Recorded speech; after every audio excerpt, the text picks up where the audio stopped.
Hi everyone, and it's quite a while.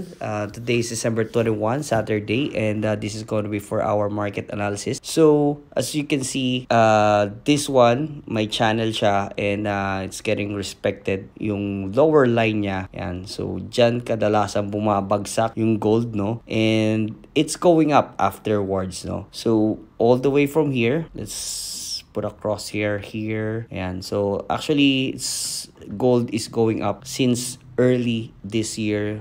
Yan. Going up, retracing here. Yan. So, yan yung touchdown niya. Actually, ito nga yung simula ng channel line na yan, no? So, this is the lower band. And, yun. Went down, go up, down here again. So, it's getting respected. So, malaki yung possibility na this one right here, yung bounce dito, is gonna be respected. Not at the level yet na it's gonna go up all-time high, which is this one, the 2790.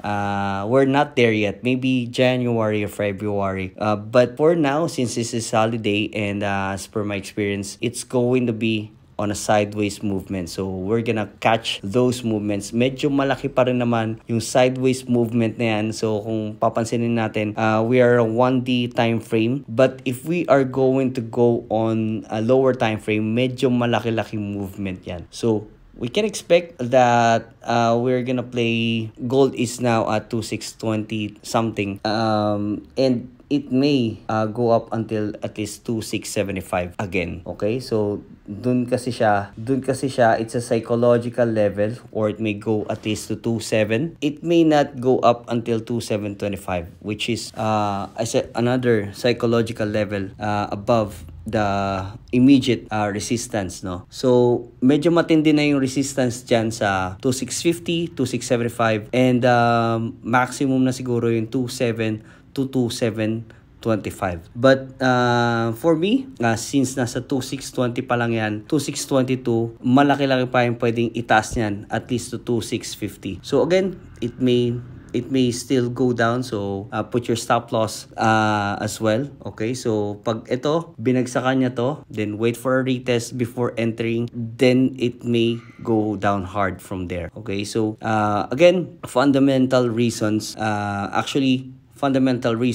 yung gold is on a sell side. There's a lot of uncertainties sa interest rate. So for the coming year, dollar can be strong, which is inversely correlated with gold.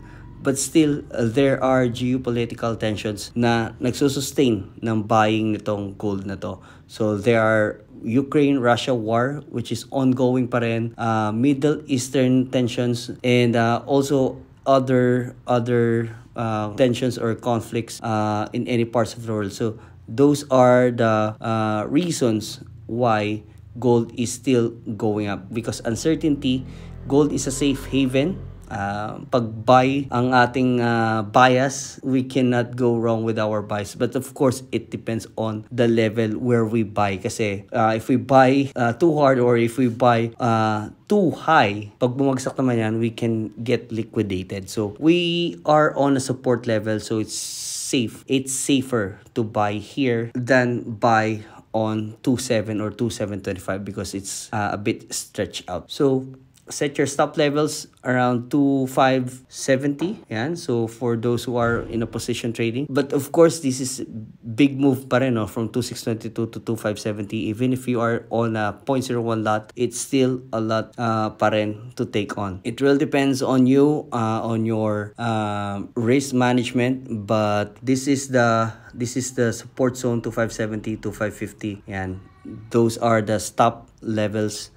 And we are on a 2622. We can still go up to 2650, 2675 from here in the coming weeks. So that's it. Thank you.